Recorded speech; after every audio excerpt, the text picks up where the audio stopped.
신앙생활이라는 것이 뭔가? 신앙생활은 만남이다. 신앙은 우리의 고백입니다. 하나님 우리 아버지십니다. 주님 우리의 산성이십니다. 나의 구원이십니다. 이런 고백입니다. 고백. 그것은 여기 이렇게 이상을 두고 고백하는 거예요. 여기에 도달하는 과정이 바로 신앙생활입니다. 신앙생활의 과정은 만남의 과정입니다. 끊임없이 하나님과 새롭게 만나고 또 그것을 격려하는 우리 성도들이 무리들이 서로가 서로를 만나면서 우리 몸에 붙은 더러운 것들을 털어주고 또 보이지 않는 부분들을 메꿔주고 이러면서 바로 세워주면서 하나님께 바로 나갈 수 있도록 우리가 하나 되어가는 그 과정, 프로세스, 이것이 신앙생활입니다. 그렇기 때문에 만남이 없는 신앙생활, 신앙은 참으로 사실 죽은 신앙입니다. 말뿐인 신앙이에요. 또 고백만 하는 신앙이에요. 입으로만 하는 신앙이에요. 진짜 만남이 없는 신앙은 정말 아무 능력이 없는 신앙입니다. 삶의 능력도 없고 신앙 영적인 능력도 없고 아무 일이 일어나지 않는 그냥 고백적인 바로 그것, 이론적인 그것만 어느 목표만 있는, 그리고 아무것도 중간에 없는 그런 신앙이 될 수가 있는 것입니다. 우리 남가주 주님의 교회 교우분들은 바로 신앙이 생활화되는, 그래서 신앙의 목표인 그 하나님, 또 신앙의 목표인 구원이 우리 삶 속에 내 자신에게 구체적으로 이루어지는 그런 삶을 살아가는, 그래서 열매 있는 신앙이 되어지는 우리가 될 수 있기를 간절히 바랍니다. 오늘 말씀 마가복음 6장 1절에서 6절까지 말씀입니다. 이제 예수님께서 참 짧은 시간 동안에 큰 사역을 하셨습니다. 회당장 야이로의 딸을 고치시고 또 12해 동안 혈루병 앓은 그 여인을 고치시고 나서 예수님께서 제자들과 함께 오늘 보니까 고향으로 가셨다 그랬습니다. 지금 예수님의 사역은 모두가 대부분이 다 지금 이 갈릴리 주변에서 주변으로 일어나고 있어요. 가버나움에서 일어나고 있어요. 갈릴리 북쪽에서 일어나고 있었어요. 또 갈릴리 남쪽에서 일어나고 있었어요. 이제 예수님께서 자기 고향으로 가셨다. 고향으로 가셨다. 고향은 어디입니까? 예수님의 고향? 나사렛. 그래서 나사렛 사람이라 일컫기 위해서 예수님의 그 부모들이 애굽으로 피난 갔다가 자기 고향 나사렛으로 가셨고, 그곳에서부터 막 난 이제 젖된 어린아이가 그곳에서 30년을 살게 됩니다. 그러니까 30년 동안 그 나사렛이라고 하는 곳에 살면서, 그 촌동네에서 살면서 그 몇 명 되지 않는 그 시골 사람들이 누구 집에 숟가락에 몇 개 있는 것까지 다 알고 어떻게 자라났는지를 다 아는 그 사람들 사이에서 뭐 가릴 것이 없는 그런 어떤 그 배경을, 예수님의 배경을 다 알았지 않았겠습니까? 그런데 그곳에 제자들과 함께 예수님께서 오늘 가셨다라고 성경은 말씀합니다. 이 제자들이 몇 명이죠? 12명. 12명을 거느리고 예수님께서 나타나셨을 때 그 나사렛에 있는 동네 사람들이 얼마나 구경거리가 됐겠습니까? 아니 저렇게 많은 군중을 끌고 오신다는 말인가? 지금도 나사렛은 아주 시골입니다. 열악한 곳이더라고요. 가보니까 정말 지금도 그렇게 사람들이 많이 살지 않는 그렇게 작은 그런 마을이라면 그 옛날에는 어땠을까? 그곳에서 예수님께서 뭘 하고 사셨습니까? 목수였죠. 목수였습니다. 그래서 오늘도 말씀 보니까 예수님을 아는 그 동네 사람들이 그 형제들, 그 부모님들을 우리가 다 알지 않냐? 그가 목수 아니냐? 라고 얘기를 했습니다. 그렇습니다. 그런데 이제 예수님께서 그 제자들과 함께 들어가셔서 2절에 보니까 회당에 들어가셔서, 안식일이 되니까 회당에 들어가셔서 저들을 가르치셨다라고 말씀하고 있어요. 우리 예수님을 보면 언제든지 안식일에 회당에 가셨고, 또 절기가 되면 그 성전에 가셔서 예배를 드리시고, 또 하나님 앞에 드려야 될 제물을 드리시고, 그리고 하나님 중심, 예배 중심, 성전 중심의 신앙생활을 하셨던 것을 우리는 알 수가 있습니다. 예수님이 그렇게 하셨다면 예수님이니까 그렇게 하셨지요 라가 아니라, 예수님께서 그렇게 하신 이유는 우리로 하여금 그렇게 살라고 보여주신 건 아니겠습니까? 그렇기 때문에 예수님께서 그렇게 성전 중심의 삶을, 또 하나님 앞에 말씀 중심의 삶을 사셨다면 우리도 성전 중심의 삶, 예배 중심의 삶을 사는 것이 마땅합니다. 그것을 우리에게 요구하고 계신 것이죠. 성전 중심의 성전을 떠난 신앙은 참으로 어떤 신앙이 될까? 신앙은 갖긴 가졌는데 하나님과 멀리 떨어져 있는 신앙일 수밖에 없습니다. 하나님을 인정하지 않는 것은 아니에요. 그러나 가깝질 않아. 여러분, 부모님들하고 다 가까우십니까? 남자분들은 아버지하고 잘 가까우십니까?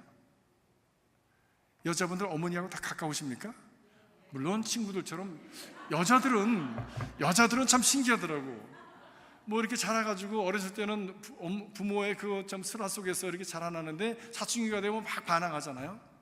그리고 학교를 가면 이제 떠나서 있다가, 그리고 뭐 집이라고 그리워하다가 조금 지나면 이제 남자친구를 데리고 오더라고.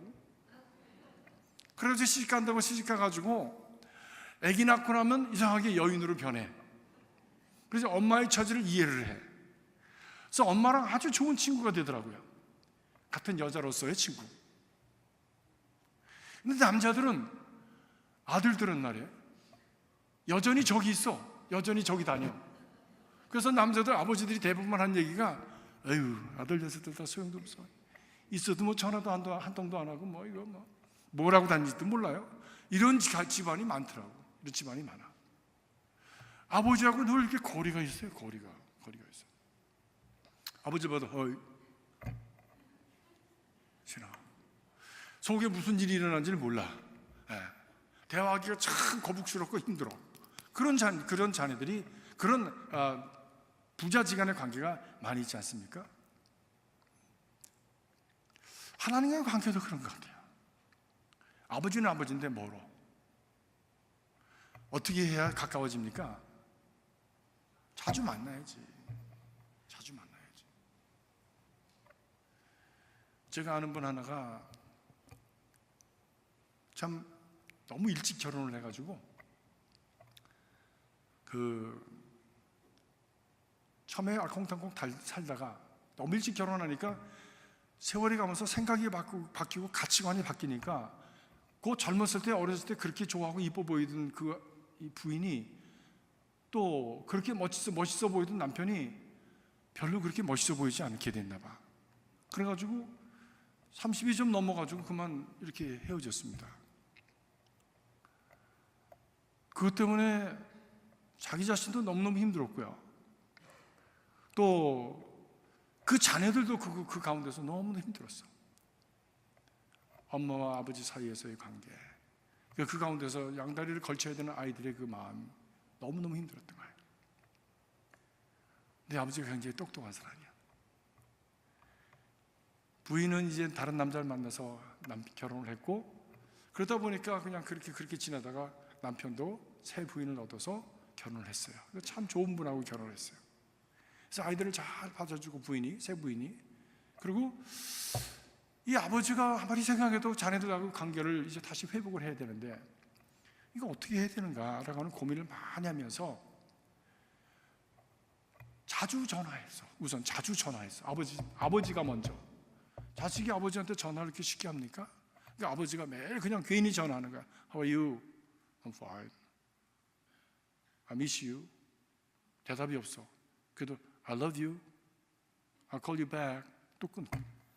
이런 식으로 계속 아버지가 먼저 전화를 한 거야. 아버지가 먼저. 집에 오지 않던 녀석이 이제 때가 되면 집에 오기도 하고 이제 점점. 그러면서 이제 자기 문제를 얘기하기도 하고, 아이가 커가면서 아버지 어머니를 이해하고, 그러면서 대화가 열리고, 그러면서 점점 그 관계가 회복되기 시작했어요. 대화가 열리고 나니까 자기 얘기를 하고, 그리고 참 서로가 서로를 이렇게 만나지고 서로가 카운슬링하는 그런 어떤 관계가 되었어요. 그래서 아이들이 아주 잘 자랐어요. 그리고 얼마 전에는 그 아들이 의대를 나오고 이제 레지던트를 끝냈는데, 기념으로다가 너희들이 어디 가고 싶니? 그 자녀들이 우리 어디 가고 싶다고. 그래서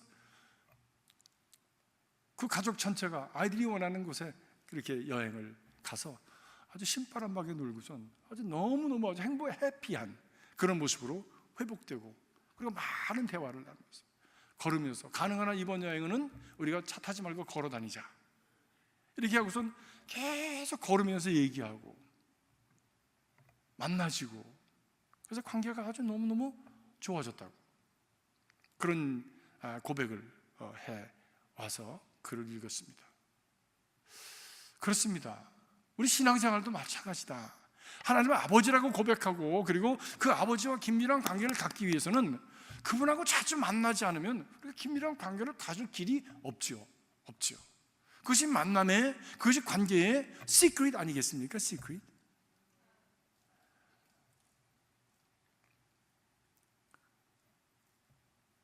우리가 사랑하는 관계가 된다고 하는 것은 그 안에는 뭐 사랑만 있었던 것이 아니야. 실망도 있고 상처도 있고, 또 어떤 때는 정말 미움도 있었는데 그런 것들이 하나씩 해결되어지고, 그것이 풀어지면서 또는 상처로 남으면서 그것이 복합적으로 하나가 되어가면서 그것이 미운정 고운정이 들어서 그 관계가 흔들리지 않는 아주 튼튼한 관계로 세워져 가는 것이죠. 뭐 부부관계도 그렇고 친구관계도 마찬가지입니다. 때로는 우리가 하나님과 관계 속에서, 그럼 하나님 왜 나는 이런 기도 안 들어주십니까? 하나님 왜 내게 이런 일이 있습니까? 라고 투정을 부릴 만한 그런 아픈 그런 사건도 있을 수가 있고, 그런 시기도 있을 수 있지만, 그런 과정에도 불구하고 지속적으로 주님을 지속적으로 만나는 우리의 헌신과 노력을 통해서 그 관계가 든든하게 다져지는 역사가 일어나게 되어지는 것이죠. 정말 하나님을 우리가 깊이 사랑하고 그분 안에서 살아가는 믿음의 사람이요, 그리고 나는 하나님과 좀 더 깊은 관계 속에서 살아가기를 원한다면 하나님을 만나는 시간들을 우리는 어기면 안 됩니다. 그래서 그것을 소홀히 하면 안 됩니다. 그럼에도 불구하고, 어떤 형편과 사정에도 불구하고 그분 앞에 나가서 그분을 만나는 그런 우리의 헌신이 반드시 있어야 되는 것이죠. 반드시 있어야 되는 것이죠. 우리가 신앙생활하면요, 뭐 그런 말씀 많이 합니다. 뭐 하나님이 뭐 여기만 계시냐? 무소부지하신 분인데 사방에 계시지. 기도를 꼭 뭐 가서만 해야 돼? 그렇네요. 그런 사람 지금 믿음 좋은 사람 하나도 없어요. 그런 사람 지금. 하나님은 뭐 교회만 계신가? 푸른 초장과 잔잔한 물가로 인도하시는데 골프장에도 계시지. 아주 그 뭐 자기의 삶을 합리화하면서 그냥 그것이 당연한 것으로 그렇게 하면서 자꾸 외도의 길을 가면, 그러면 하나님은 영영 자기와 가까워지지 않으시죠. 너희가 하나님을 가까이 하라, 그래야만 그가 너희를 가까이 하시리라. 예수님께서 그것을 우리에게 보여주신 거예요. 예수님께서 보여주신 거예요. 여러분, 때로 우리가 실망이 되고 좌절이 되고 아픔이 있고, 때는 우리가 좌절되어서 정말 하나님께로 나갈 수 없을 것만 같은 그런 낭만, 그런 환경이 있을지라도, 여건이 있을지라도, 그럼에도 불구하고 그런 상황을 이기고 나가는 여러분 되시기 주의 이름으로 축복합니다. 그러면 어느 날 또 정말 그 만남의 기쁨을, 그 안에서 정말 그 말할 수 없는 은혜의 그 감격을 맛보는 그런 시간이 반드시 오게 되어지는 것이죠. 그때에 우리도 아직 못하는 사이에 우리 하나님을 닮아가는, 그래서 우리 안에서 이 거룩이라고 하는 것에 대한 그 아름다운 그 향기가 드러나게 되어지는 역사가 나타나게 되어지는 것입니다. 그런데 오늘 말씀 보니까 예수님께서 이렇게 가르치실 때에, 성전에서 가르치실 때에 그 사람들이 그 말씀을 듣고 놀랐다, 그 말씀이에요. 놀랐다. 그렇죠? 보니까 많은 사람들이 듣고 놀라 이르되 그랬습니다. 이 사람이 어디서 이런 것을 얻었느냐? 이 사람이 받은 지혜와 그 손으로 이루어지는 이런 권능이 어찌미냐? 그러니까 주님께서 성전에서 말씀을 가르치실 때에 지혜의 말씀만 가르치신 것이 아니라 말씀을 통해서 권능이 나타냈다는 것이죠. 신앙생활을 하면서 하나님의 그 능력이 나타나는 그런 아름다운 역사가, 그런 체험이 저와 여러분 안에, 우리 교회 안에 있기를 간절히 바랍니다. 그런 권능이 나타났대. 성경에 그때 나하고는 그것이 관계가 없어. 왜 나는 그런 것이 없지? 없는 것이 당연한 것인지도 모르지. 왜 그냥 그렇게 사니까 나하고는 관계없는 것처럼 여기면서 살아가는, 그것이 익숙해져서 그냥 무감각하게 그렇게 그것이 자기의 어떤 신앙생활의 패턴이 되어져 버린 그런 신앙도 많이 있지 않습니까? 그런 거는 특별한 어떤 사람에게만 나타나는 것이지 나하고는 관계가 없다. 이런. 그래서 그것은 어떤 옛날 얘기 같고, 그래서 그냥 어떤 저기 지구 다른 쪽에서 일어나는 그런 사건인 것처럼만 그렇게 여겨지는 그런 신앙 아니라, 정말 하나님께서 예수가 내 안에 계시고 예수가 내 안에 함께 그냥 만남으로 말미암아 깊어지는 관계 속에서 정말 예수님께서 주시는 그 말씀을 통해서 내 삶의 어떤 변화의 삶이, 그리고 내 현실의 어떤 참 새롭게 참 그 삶이 변화되어지는 그런 어떤 역사가 경험되어지는 그런 신앙이 될 수 있기를 간절히 바랍니다. 사람들이 그것을 보고 놀랐다고 그랬습니다. 당시에 어떤 일이 있었을까? 그 당시에 어떤 열악한 그렇던 상황 속에서 아마 병든 자가 낫고 귀신 들린 자가 나가고 또 어떤 문제들이 해결되어지는 그런 일들이 있었겠죠. 구체적으로 나오지는 않습니다. 근데 그런 역사가 일어났다는 거예요. 변화가 나타났다는 거예요. 믿음이 없던 사람이 믿음이 생겨지고 예수님을 주로 고백하며 그분을 따르는 그런 역사가 나타났을 거예요. 그것이 능력의 역사입니다. 능력의 역사입니다. 그런데 놀랐다고 하는 말씀에 두 가지 의미가 담겨져 있습니다. 어떻게 이런 일이, 대단하다. 어떻게 이런 지혜의 말씀을 전할 수 있을까? 그가 어디서 이것을 얻었는가? 누구한테 배웠는가? 라고 하는 말씀이죠. 그 당시에 선생들이라고 하는 것은 대부분 바리새인들이었죠. 서기관들이나 바리새인들이, 그들이 말씀을 배워서 하나님을 이렇게 믿어라라고 어떤 지도자로 세운 사람들인데, 그 사람들의 말씀하고 다르다. 그 사람들의 말씀하고, 저들의 말씀은 무슨 논문 읽는 식으로 정말 귀에도 하나도 들어오지 않고 마음에 와서 닿지도 않는데, 이분의 말씀은 어떻게 우리의 마음에 이렇게 와서 닿고 지혜가 저렇게 참 아름답고 멋있는 지혜의 말씀이 저에게서 나오는가? 깜짝 놀랐어요. 서기관과 바리새인들과 다르다. 어떻게 다를 수 있을까? 왜 다를까? 묵상을 해봤습니다. 서기관과 바리새인들과 예수님은 무엇이 다릅니까? 예수님은 하나님의 말씀을 전하는 어떤 대변자가 아니라 하나님 자신이기 때문에 그분의 말씀은 오리지널이에요. 무엇이든지 오리지널은 감동이 있습니다. 가치가 있습니다. 권위가 있습니다. 그런데 남에게서 베낀 거는요, 권위가 없어요. 왜? 짝퉁이니까. 바리새인들, 서기관들은 베껴가지고 한 사람은 짝퉁이라고. 짝퉁에 무슨 권위가 있고 짝퉁에 무슨 감동이 있겠어요. 사랑하는 성도 여러분, 여러분의 신앙도 누구의 것을 흉내내는 신앙이 아니라 하나님과의 만남 속에서 하나님께서 나를 빚어주시는 그 오리지널의 믿음이 될 수 있기를 주님의 이름으로 축복합니다. 거기에 가마력이 있고 거기에 정말 다른 사람들에게 어떤 역동력을 일으키는 그런 능력이 발휘되어지는 것이죠. 그렇습니다. 예수님께서 여기뿐만이 아니죠. 마가복음 1장 21절에 보니까 또 가버나움에 가서도 회당에 들어가서 말씀을 가르치실 때에 사람들이 그 말씀을 듣고 놀랐어요. 야, 이 어찌 된 일인고, 이 권세 있는 교훈이로다. 귀신들도 명한즉 순종하는도다. 왜? 하나님이시니까. 그분 앞에 귀신들도 그분을 알아보고 달려와서 예수요, 예수가 하나님의 아들이신 것을 제가 압니다. 그러나 지금 당신과 내가 무슨 상관이 있나이까? 하고 그냥 예수 그리스도의 권위 앞에, 그리고 하나님의 말씀 앞에 그냥 무릎을 딱 꿇고 귀신들도 무서워 떠느니라. 귀신들도 무서워 떠는 일이 일어났던 것이죠. 왜? 하나님이시니까. 그리스도의 말씀이, 오리지널 그리스도의 말씀이 우리 가운데 임할 때 이런 경외로운 일이 우리 가운데 일어나게 되어지는 것이죠. 성경을 보면 예수 그리스도의 말씀이 임한 곳에 모두가 다 하나님을 두려워하는 일이 일어났습니다. 주여, 나를 떠나소서, 나는 죄인이로소이다. 두려워하는, 경외의 마음, 놀라는 마음이 생겼습니다. 하나님과의 만남이 일어날 때 이런 경외의 마음이 생겨집니다.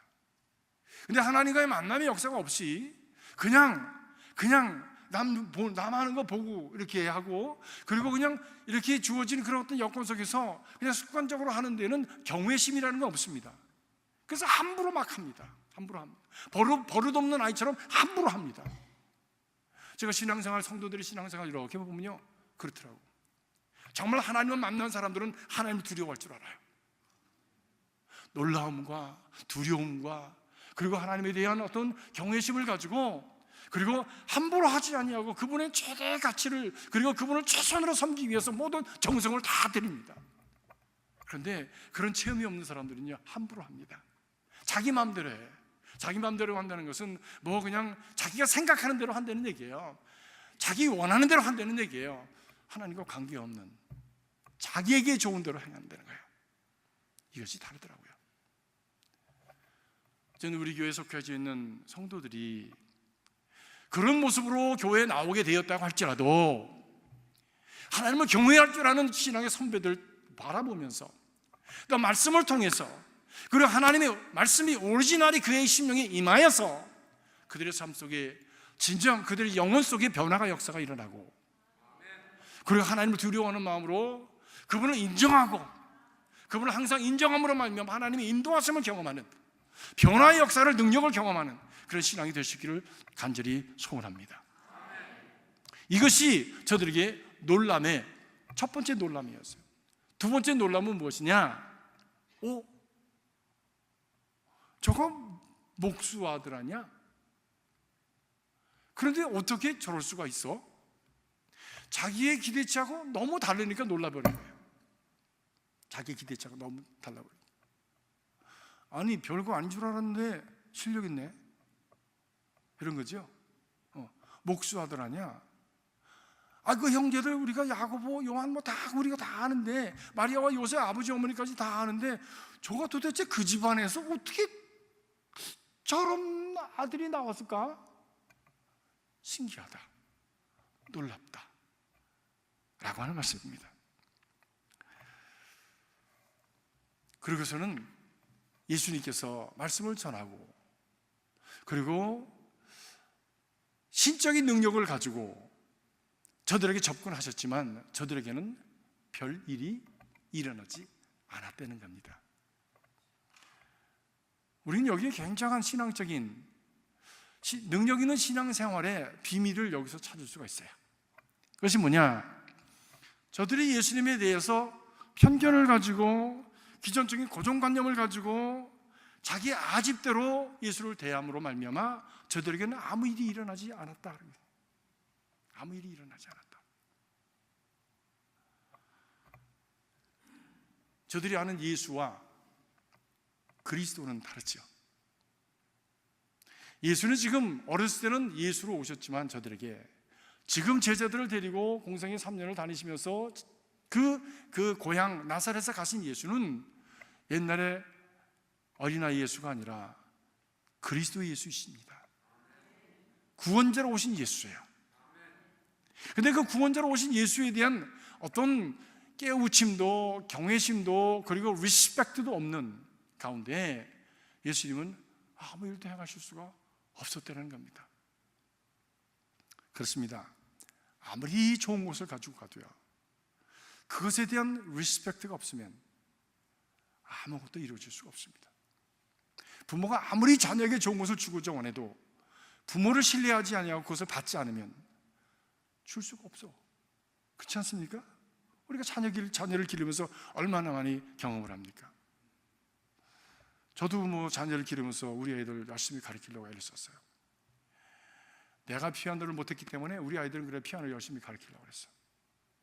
저는 음악을 참 좋아합니다. 그리고 그냥 뭐든지 다 해보고 싶어서 그냥 애를 썼어요.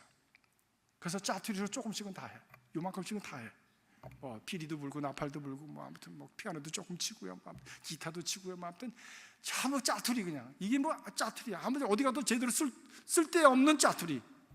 짜투리. 왜 선을 넘지 못하는 거예요? 자기의 어떤 한도를 배워야 이걸 넘어가는데 누구한테 배우지라고 혼자서 그냥 뭐 이렇게 그냥 대강대강 하다 나니까 짜투려. 그러니까 한이 생겼어요, 저한테. 그래서 우리 아이들은 열심히 가르치려고 4살 때부터 가르쳤거든. 지금쯤이면 얼마나 잘할까? 그렇죠? 지금은 가르치는 자가 되어야 될 텐데 안 하는 거야. 안 하는 거야. 너무 속상하더라고. 그렇게 부모가 좋은 것을 주려고 하는 그 마음을 몰라. 당장 자기한테 좋은 편리, 당장 자기한테 좋은 그런 자기한테 좋은 것만 찾아서 하다 나니까 연습도 잘 안 하고. 아무튼 그래서 고등학교 때 우리 아이들이랑 단판을 겼어요. 야, 고등학교 때까지는 우리가 책임지는 거다. 이제 대학교 가면 이제 너는 성인이야. 그러니까 네가 책임지는 거야. 이제부터 모든 것을. 그래서 단판을 졌어. 할 거야 말 거야? 그랬더니 안 하겠대요. 나는 그래도 그렇게 우리가 강하게 나가면 하겠습니다 그럴 줄 알았어. 근데 안 하겠대. 그래? 그럼 팔아버렸어. 그리고 세월이 지났습니다. 자기가 좋은 거 하는 거 막 다니고 막 그러다가 세월이 지나서 돌아왔어요. 이제 제자를 찾아서 돌아와서 가만히 생각해보니까 기호가 바뀌었거든. 옛날에는 막 이런 거 좋아했는데 춤추고 막 그냥 문댄서 문워크인가 뭐 그런 것도 하고 그냥 막 맨날 여기다 들고서 그냥 가가지고 거울 보면서 이런 거 했는데 지금은 기호가 달라졌거든. 고상해졌거든. 그래서 가끔 이제 피아노에 앉아서 자기가 피아노를 쳐요. 이렇게 잘은 치는데 자기도 답답하지. 애비처럼 한계가 금방 오잖아요. 그래서 내가 옆에 와서 그럽니다. 어떠냐? 재밌냐? 그럼 얼른 일어나. 그냥 둘 걸. 옆에 가가지고 또 그런 잔소리를. 재밌냐? 그때 했으면 지금 얼마나 신나게 자유롭게 얼마나 신나게 날아다닐 거야 지금. 그렇잖아요.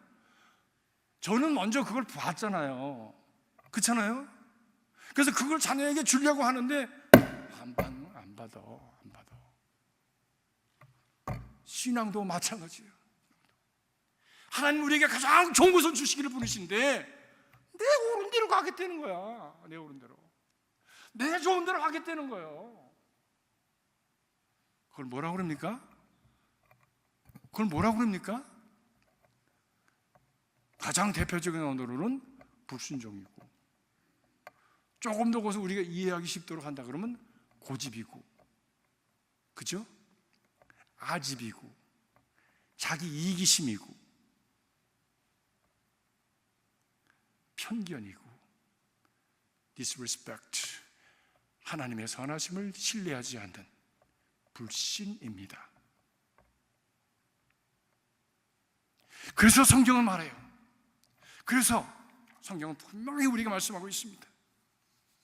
분명히 우리가 말씀하시는 것은 우리가 왕상 15장 23절에 보니까 순종이 무엇보다 낫고 제사보다 낫고 완고한 것은 우상숭배와 같다. 말씀합니다. 이거 이해를 잘 못했어요. 저도 완고한 거하고 우상숭배하고 무슨 상관이 있어? 내 완고함은 자기를 숭배하는 것이잖아요. 자기를 제일로 삼는 거잖아요. 교만이잖아요. 아집이잖아요. 완고함은 그런 거예요. 그것이 하나님께서는 그것을 우상숭배와 같다. 우상숭배하는 자가 어떻게 축복을 받을 수가 있겠습니까? 하나님을 배신하는 건데, 하나님의 등을 돌리는 것인데 어떻게 선하고 좋은 것이 그의 삶 속에 이루어질 수 있겠습니까?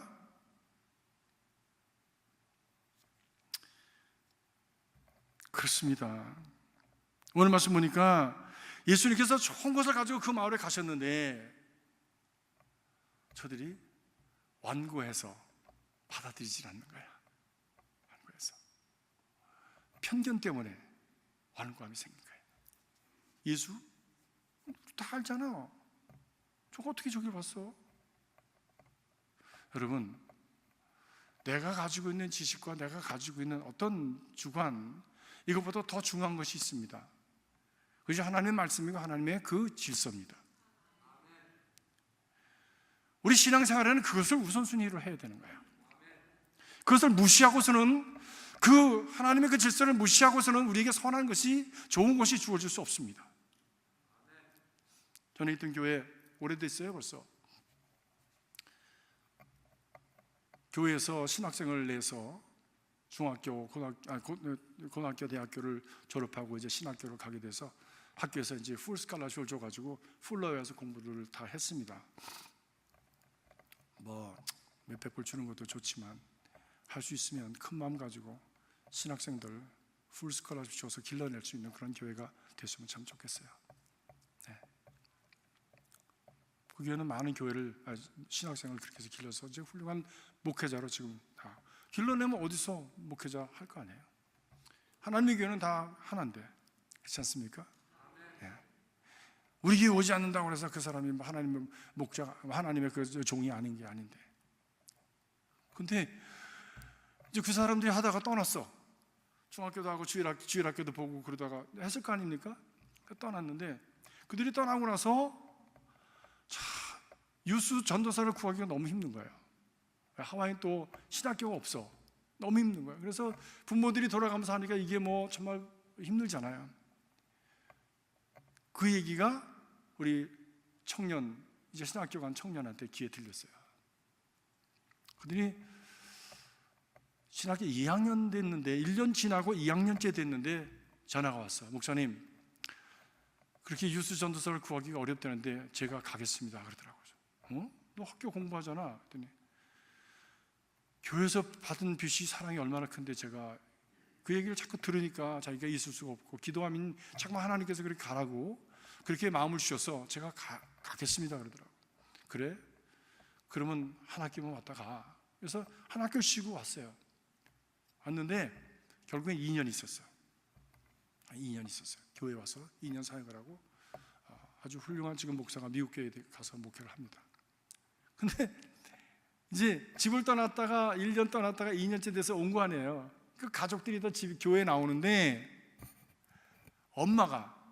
이 엄마가 우리는 전도사님이잖아.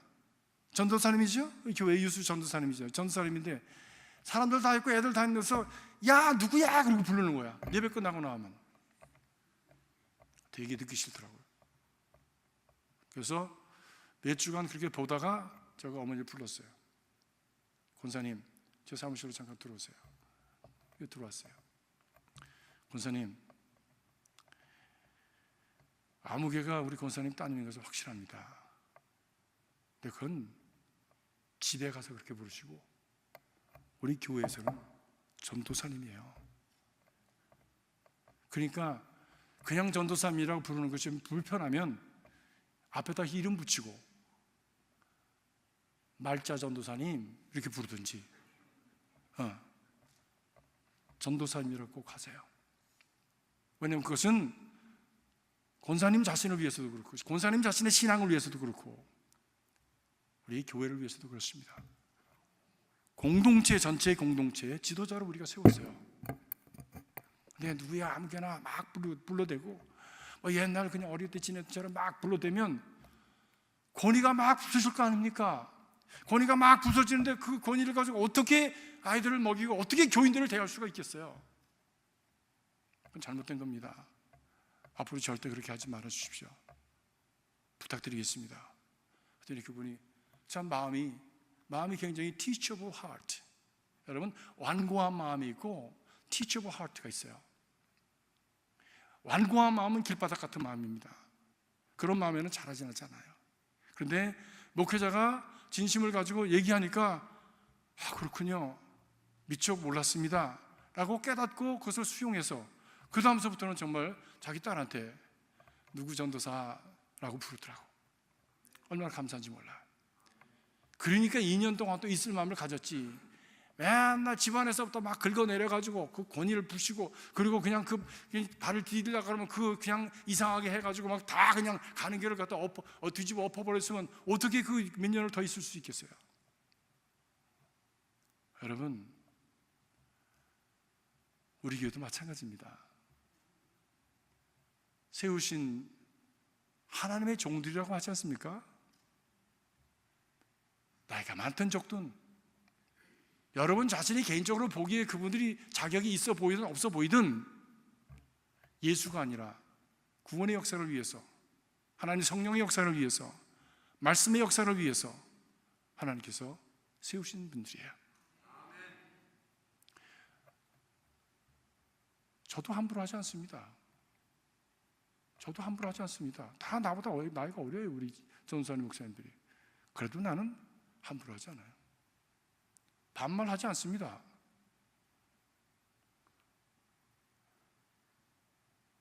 반말하는 게 뭐 내 권위가 올라가는 것처럼 느끼십니까? 아니, 절대로 아니에요. 부부끼리 반말해 보세요. 그 모양 좋아 보입니까? 부인인 남편한테 반말해 보세요. 그거 좋아 보입니까? 절대 좋아 보이지 않습니다. 아유, 저 집은 이상한 집안이구나, 그렇게 느끼지 않겠습니까? 자기 개인의 생각과 어떤 내가 가지고 있는 어떤 편견을 하나님의 교회에 적용하지 말란 말이에요. 하나님이 원하시는 것이 무엇인가를 세워가는 그런 신앙이 되어야 할 것이에요. 그것이 복 있는 자의 삶입니다. 보세요, 오늘 예수님께서 그 마을에 들어가셨는데 아무것도 하실 수가 없어요. 아무것도 하실 수가 없었다. 이 편견과 아집과 자기 고집은 이렇게 불신앙적인 겁니다. 불신앙적인 거예요.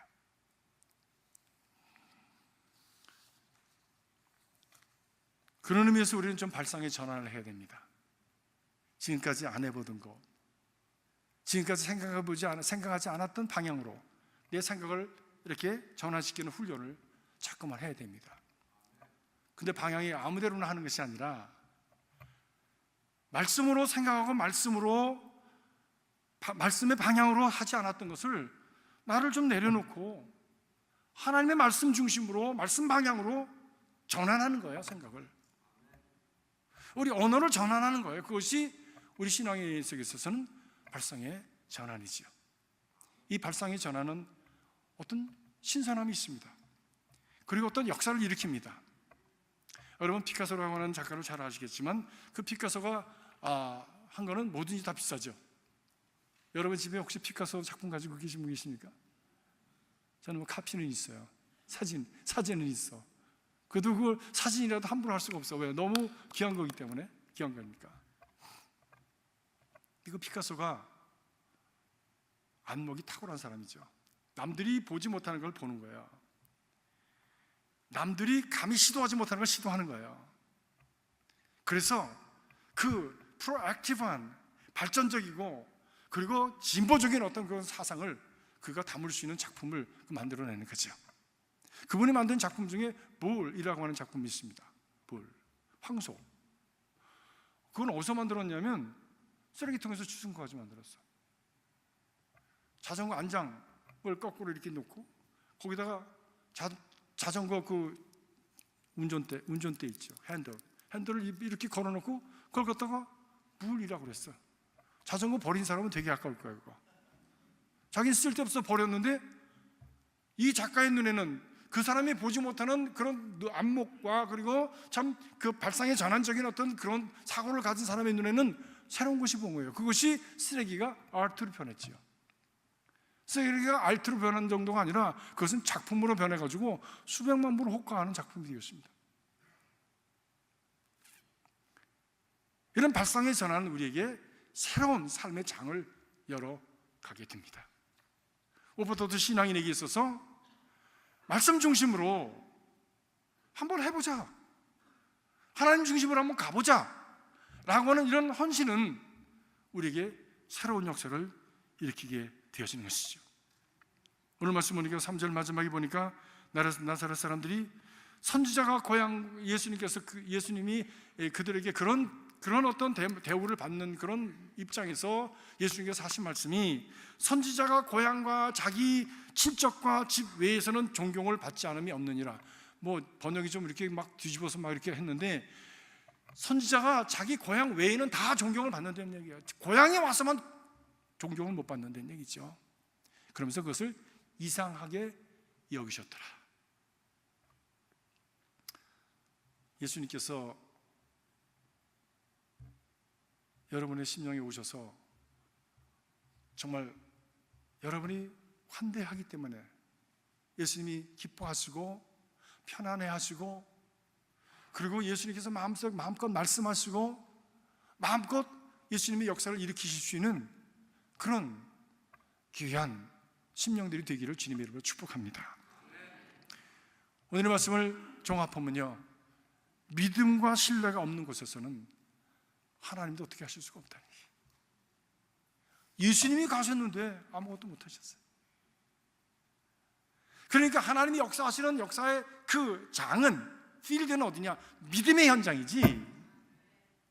무슨 지식이 많았다, 무슨 그 공부 많이 한 사람들이 많다, 무슨 아무튼 공부 많이 한 사람 얘기하니까 정말 이게 피가 이렇게 거꾸로 막 돋는 그런 경험이 제가 있었어요. 저희 아버님이 애리조나에서 목회를 하시는데 한 40명쯤 모였어요. 40명쯤. 대부분의 분들은 미국 분들하고 결혼하신 분들이세요. 그래서 나오시는 분들이 아무튼 정말 한국을 잘 모르는 분들인데, 그리고 영어도 반쯤 하는 분들이세요. 예. 그렇게 해서 이제 모여서 예배를 이제 드리는데 참 험했죠, 사역이요. 그래서 근데 어느 날 변호사 한 분이 오면, 변호사. 그것도 미국에서 공부해가지고 미국 변호사가 왔어. 그러니까 미국에 이제 온 지 얼마 되지 않은 우리로서는 오마이갓, 한국 사람으로 변호사가 됐다니까 이건 하느님 같잖아요. 이게 저런 분이 그냥 좀 지도력을 발휘해 줬으면 좋겠다, 이 얘기를 생각을 하고 기대를 많이 걸었는데, 이 양반이 그냥 사사건건이 딴지를 가는 거야. 법은 그렇지 않습니다. 이건 이렇습니다. 그것도 영어를 반쯤 섞어가지고 막 하니까 영어 못하는 우린 기가 팍 죽어가지고 뭐라고 그러는 거예요 지금? 어떻게 해제는 거야? 그것도 모르는데 그분이 가지고 있는 소셜 스테이터스의 어떤 권위에 눌려가지고 그냥 교회가 끌려가는 거야. 저희 아버지는 저보다 더 영어를 못했을 거 아니에요? 그래가지고 교회가 반쪽아리가 났었어. 지금 그래서 내가 이 혈기가 오른데, 이 혈압이 오른데 그때 생각나서. 그래서 생각나는 것이, 예수님 말씀이 꼭 맞다. 이게 무슨 많이 배웠다고 하고 자기 스스로는 의롭다고 하는데, 신앙하고는 관계없이 자기 주장을 하는 사람들에게 있어서는 이게 교회가 바로 서는 게 아니라 교회가 깨지고 교회가 어렵고 아무 일을 할 수가 없어.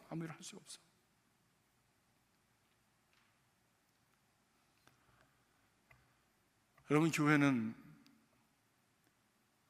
인류와 도덕 그보다도 더 높은 것, 은혜의 공동체입니다. 교회는요, 자기 고집이나 자기 편견이나 아집이나 자기 지식을 가지고 하는 것이 아니에요. 하나님의 말씀을 따라가는 겁니다. 내가 성전 중심의 신앙을 가지고 있는가, 내가 말씀 중심의 신앙을 가지고 있는가, 내가 성령 중심의 신앙을 가지고 있는가, 이것이 더 중요한 것이지, 내가 얼마나 더 많이 배웠느냐, 어느 학교를 나왔느냐, 내가 사회적으로 어떤 지위를 가졌느냐, 이게 중심이 될 수는 없잖아요. 교회는 그런 것이 아니니까. 우리 모두는 다 죄인으로 하나님 앞에 나와서 자기 죄를 고백하고 용서받아야 될 죄인이고, 용서받은 기쁨과 감사를 가지고 하나님을 더욱더 섬겨드리려고 하는 그런 헌신의 곳이지,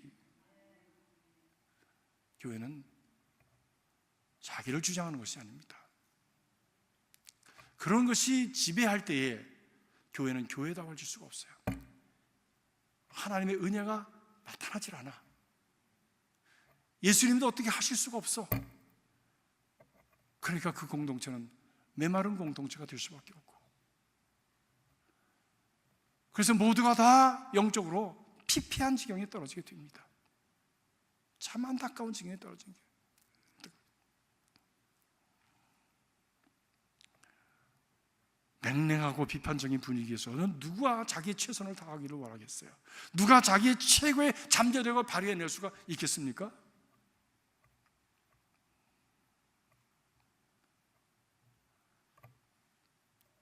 한국에서 한참 1980년대에 교회가 막 부흥할 때에 중요한 역할을 하셨던 분이 계십니다. 김중기 목사님이라는 분이 계십니다. 한국 연세대학 그 신학대학 학장도 하셨고요. 그 후로 또 횃불 선교의 그 사역을 통해서 한국 교회 그 부흥에 그 불을 지핀 분이 계십니다. 그런데 그분이 한국으로 들어가시기 전에 하와이에 오셔서 설교를 한 번 했는데 설교가 너무 좋거든. 그러니까 어느 교회에서 우리 교회 좀 잠깐 있다가 가셔달라고. 그래서 그 교회를 맡게 되셨어요. 들어가면 못 들어오니까 가기 전에 하와이에서 이제 좀 그렇게 사역을 하고 가신다고 했어요. 근데 그런 교회인지 몰랐지. 근데 그 교회는 교회 한중간에 이승만 대통령 동상이 있어. 그 교회는 지금도 이승만 대통령이 가장 중요한 분이야. 그래서 다른 정치적인 어떤 의견을 내면은 그냥 왕따를 당하고 그냥 잘못하면 따고 맞습니다. 그래서 그냥 가서 이렇게 예배를 드려보면 이승만 대통령이 예수님보다 더 높은 그런 느낌이 있어. 옛날 그 당시에 있었던 뭐 동지회 뭐 이런 동지들이 그냥 잔뜩 모여 있는 교회야. 지금도 동지들이 많이 모여 있어. 물론 좋죠. 이승만 대통령 우리가 리스펙트, 우리 대한민국의 첫 번째 대통령이니까 우리가 그런 의미에서 리스펙트를 하지만 신앙의 관계에 있어서는 그분이 예수님을 대신할 수 없잖아. 근데 이분이 말씀을 전하면서 복음을 전했는데 그 정치적인 어떤 입장하고 이렇게 상충되는 것들이 자꾸 나오잖아요. 그것에 기분이 나쁜 성도들이 목사님을 대적하기 시작했어. 막 그냥 핍박을 하고 어려움을 당하고 어느 날은 설교하고 내려오는데 따구를 맞아가지고 그냥 내려와서 오는데요. 따구를 막 얼마나 그 목사님이 고민을 하고 얼마나 힘이 들었는지 정신병원을 다 갔었다니까. 그래서 결국 내려놓고 거기선 치유가 되지 않으셔서 한국을 들어가셨어요. 한국에 들어가셔서 얼마 후에 얼마나 멋진 사역을 해내는지, 말씀에 갈급한 자들이 모이고 그리고 그 말씀을 함께 나눠주니까 막 불같이 일어나는 거예요. 그래서 이름을 횃불선교회라고 붙인 거야. 처음부터 횃불선교회가 아니라. 그리고 교회가 자라나고 지도자들이 생기고 그러니까 연세대학교 신학교에서 그분을 학장으로 모셔갔어요. 불신의 곳에서는 예수님도 어떻게 못한다니까요.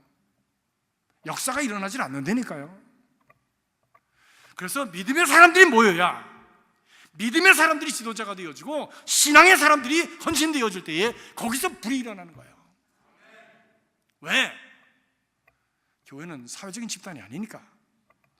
교회는 영적인 집단이고 하나님께서 사용하시기 위해서 하나님의 방법대로 운영하기를 원하시는 것이니까. 사랑하는 성도 여러분, 우리의 안목을 바꿔야 됩니다. 기대치를 바꿔야 됩니다. 우리 기준을 바꿔야 됩니다.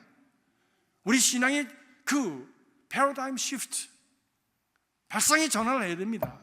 그것은 자기 중심에서 하나님 중심으로, 내 생각 중심에서 말씀 중심으로 바꿔야 해요. 그리고 무엇보다도 그렇게 되기 위해서 자기 자신을 먼저 돌아봐야 됩니다. 나는 그러면 어떤가? 현재 어떤가? 자기 자신을 먼저 돌아보면서 하나님 앞에서 신실하게 서가는 그런 신앙인으로 서가도록 애를 쓰는, 노력하는, 도우심을 구하는 겸손한 모습으로 살아가야 될 줄로 믿습니다.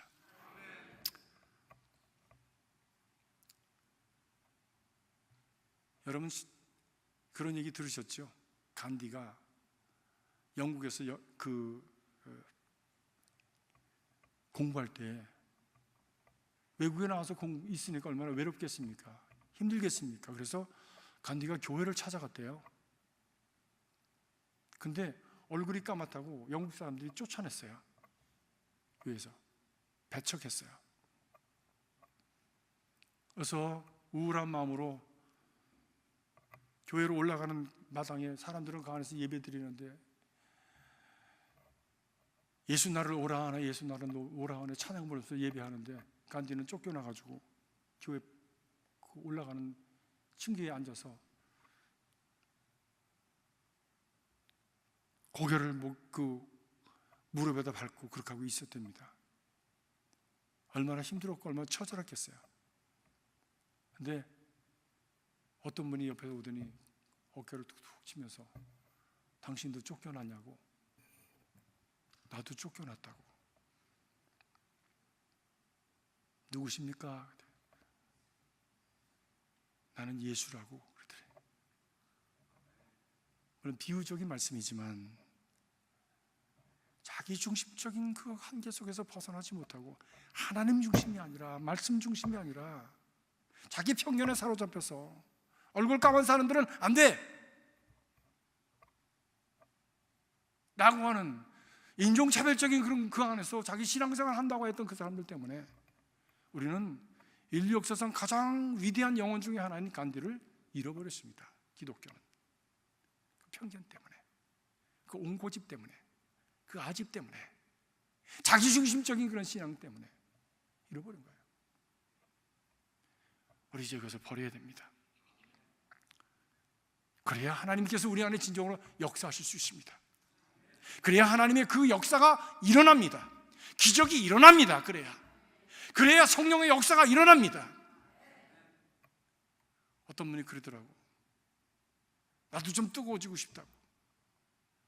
그러면 나는 그런 분 말씀대로 지금 살아가려고 나는 헌신하고 있는가? 내가 하고 싶은 대로 다 하고, 내가 하고 싶은 대로 다 하고, 성전에 있지 아니하고, 말씀에 있지 아니하고, 그리고 정말 하나님의 정말 하나님 중심의 삶을 살아가지 않으면서 하나님 나를 도와주십시오. 하나님 나에게 기적을 베풀어 주십시오. 하나님 나에게 그냥 어떤 역사를 베풀어 주십시오. 그렇게 역사가 일어나려면 먼저 하나님 앞에 나오고, 먼저 말씀으로 돌아오고, 먼저 하나님 중심의 삶을 살아가면 하나님께서 우리 가운데 역사하시는 거예요. 그거 없이는 그렇게 맨날 떠돌이 생활합니다. 이건 누구의 얘기가 아니라 제 안에 있는 제 영적 생활의 그 여정을 돌아볼 때 저도 그렇습니다. 하나님 말씀을 떠나고 하나님 중심의 그 어떤 사고와 하나님 중심의 그 어떤 내 삶을 내가 유지해 가지 못할 때에 내 하나님이 점점 멀어지고 저기 딴 데 가 계시는 것 같아요. 아슬하게 저기 가 계신 것 같아요. 그러면서 그것을 그래도 사람들의 눈에 보이는 무엇인가를 유지해 보려니까 그것은 감추고 아닌 것처럼 포장하고 위장하는 그런 가식적인 신앙생활을 할 수밖에 없죠. 왜? 목사니까. 왜? 장로니까, 권사니까, 집사니까. 무슨 사자에 비슷한 건 해야 될 거 아니야. 그러나 우리 내면은 하나님께로 이미 너무 멀어졌고 하나님 중심이 아니고 자기 중심적이고 말씀 중심이 아니라 자기 사고에 자기 어떤 아집과 자기 온고집의 그 어떤 그 자기 중심으로 살아가려고 하는 그런 삶이 굳어져 버리는 그런 상황 속에서 하나님의 역사와 하나님이 우리 안에 다가오셔서 나의 삶을 회복시키시고 우리 안에 역사하시는 것을 우리는 기대하기가 어렵습니다. 기도하십시다. 그렇습니다. 오늘 말씀을 통해서 우리가 깨닫는 것은 완고함을 버려야 하고 아집을 버리고 말씀으로 돌아가고 하나님 중심의 삶을 정말 진심으로 우리 마음으로 우리의 그 가슴으로 하나님을 사모하면서 돌아가는 삶을 우리는 추구해야 합니다. 그때에 주님께서 우리 삶 속에 하나님의 선한 역사를 이루시는 은혜와 축복이 이루어지게 될 줄로 믿습니다. 우리 스스로가 하나님과 멀어지고 배쳐가는 곳에는 예수님도 떠나실 수밖에 없고 은혜도 축복도 떠납니다. 예수님과 하나님은 신사적이세요. 강권하시는 분이 아니십니다. 마음의 문을 두드리시는데 그 마음의 문을 내 스스로가 열지 않으면 그분은 떠나십니다. 그분을 슬프게 하면 그분은 떠나십니다. 그리고 때를 또 기다리십니다. 그런데 그런 때를 기다리지 아니하시고 강제로 들어오는 자가 있습니다. 마음의 문을 두드리는 자가 아니라 마음의 문을 발로 차고 들어오는 자가 있어요. 그것이 누구냐? 죽음이라는 자입니다. 그때는 그 자는 때도 시도 가리지 아니하고 우리가 준비되었는지 준비되지 않았는지 상관하지 아니하고 우리 가운데 달려 들어옵니다. 그리고 우리의 멱살을 잡고 끌고 가는 자입니다. 그런 때가 오기 전에 우리가 하나님 앞에서 우리의 완고함과 고집과 아집을 버리고 우리 주님을 영접하고 주님 중심, 말씀 중심의 삶을 살아가는 우리 헌신을 다해야 될 줄 믿습니다. 그렇게 기도하십시다. 주님, 순종이 제사보다 낫고 완고함은 우상숭배와 같다고 하셨는데 하나님 내 안에 순종하지 못하는 모습, 자기 중심적인 신앙, 편견, 아집이 없는지 모르겠습니다. 하나님, 나를 하나님 말씀으로 또 하나님의 그 은혜로 비추어 주셔서 하나님 자기 고집과 아집을 버리게 하시고 주님 말씀 든든히 붙들게 하여 주시옵소서. 하나님 중심의 삶을 살아갈 수 있도록 진심으로 헌신할 수 있도록 도와주셔서 우리 하나님의 은혜가, 하나님의 축복하심이, 그리고 하나님의 역사가 풍성하게 일어나게 하여 주시옵소서. 한번 우리 주님 저희를 도와주시옵소서 이렇게 크게 외치고 한번 같이 기도하겠습니다. 주여, 저희를 도와주시옵소서. 살아계신 아버지 하나님이여, 예, 저녁에 아버지로 주의 말씀을 통해서 저들을 아버지로 각성하게 하시고 아버지로 저들이 아버지로 깨어나게 하시고